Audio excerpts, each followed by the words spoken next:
안녕하세요. 수의사 김원장입니다. 동물병원에서 얘기해주지 않는 동물병원 리얼스토리 지금 시작합니다.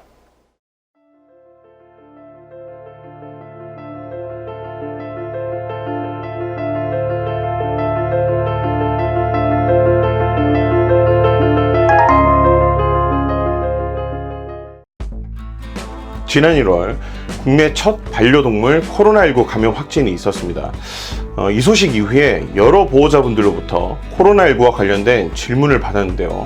반려동물 보호자들에게 걱정과 혼란이 유발되고 보호자의 코로나19 감염으로 인해 남겨지는 반려동물들에 대한 돌봄 문제가 제기되고 최근 농림부에서 코로나19 반려동물 관리 지침을 발표했습니다. 오늘은 코로나19와 반려동물 그리고 이번 관리 지침에 대해 썰을 풀어보려 합니다. 커피 한 잔 준비하셨나요? 코로나19 반려동물 지금 시작합니다.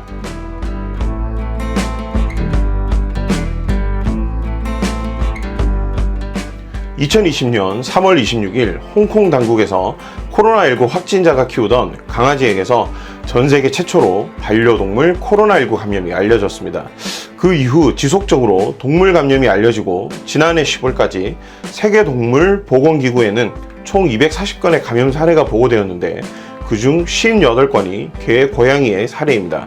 국내에서는 지난 1월 21일 경남 진주의 한 기도원에서 집단 감염 사례가 보고된 이후 확진자 모녀가 기르던 어미 고양이 한 마리와 새끼 고양이 두 마리 중 한 마리에서 코로나19 양성 반응이 보고되었고 영상을 촬영하는 2월 7일 기준으로 비공식 수의학계 내부 소식에 따르면 경기도에서 1월 17일 확진 판정을 받은 보호자의 프렌치 불독에서 1월 19일, 21일 2회에 걸쳐 국내에서 개발된 동물용 코로나19 진단키트에서 모두 양성 반응이 나왔고 그 이후 PCR 검사를 통해 확진된 사례가 있었습니다.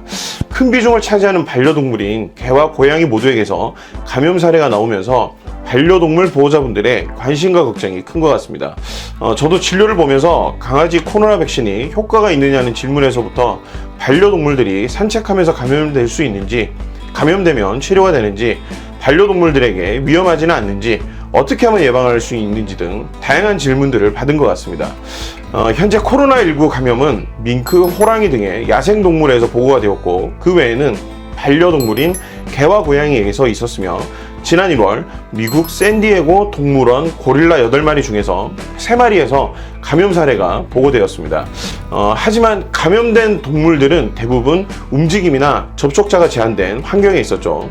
밍크는 농장에서 농장주로부터, 동물원의 호랑이나 고릴라는 사육사로부터, 개나 고양이들은 감염된 가족들로부터 모두 확진자와 접촉한 동물들에게서만 보고되었고 동물 간 전파가 아닌 사람으로부터 감염된 경우로 보여집니다.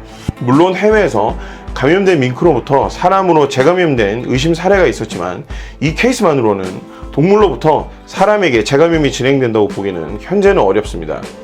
UN 산하기관인 FAO에서는 감염에 대한 실험을 진행한 결과 밍크나 패럿, 너구리, 토끼를 개체들 간 전파가 보고되는 감수성이 높은 동물들로 분류했지만 밍크에서 사람에게로 역감염된 경우는 사람에서 밍크로 1차 감염된 후에 코로나19가 한 번 더 변이하여 사람에게로 재감염된 것으로 파악되고 있습니다.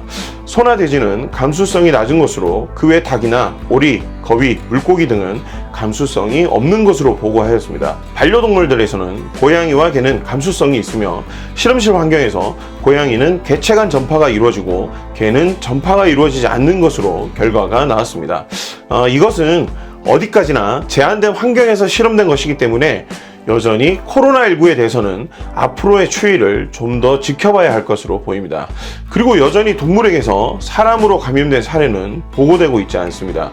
국내 동물에게서 첫 확진 사례 이후 농림축산식품부에서는 코로나19 관련 반려동물 관리 지침을 마련했는데요.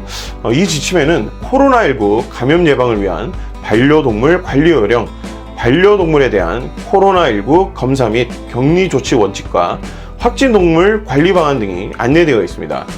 현재 반려동물 사례 모두가 확진된 보호자를 통한 감염인 만큼 반려동물들에게서 코로나19 감염을 예방하기 위해 최우선적으로 보호자, 스스로가 감염되지 않도록 방역 수칙을 지키는 것이 최우선이 되어야 할 것 같습니다.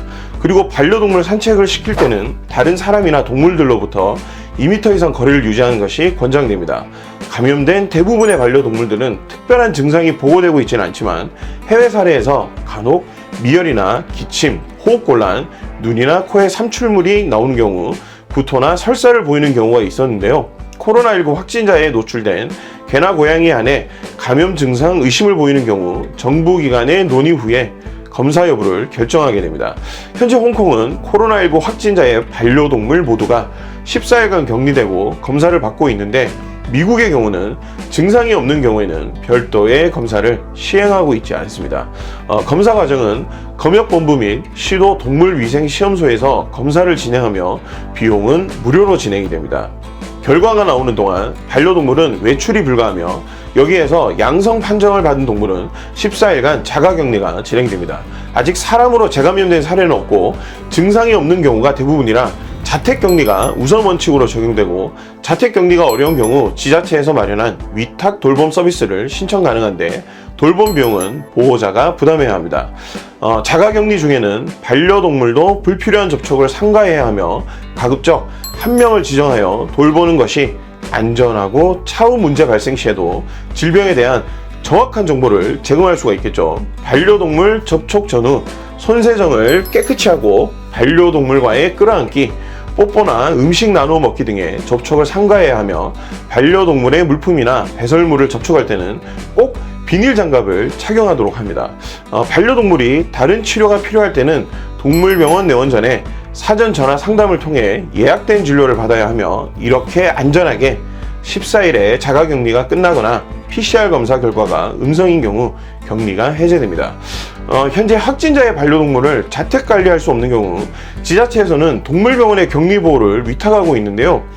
사실 저는 이 부분이 조금 걱정이 되는 부분인데 동물에게서 사람으로 전파 요령은 없지만 반려동물의 접촉자 대부분이 확진자로 제한되는 경우가 많아서 사람으로 전파 사례를 찾기 힘든 것이 사실입니다.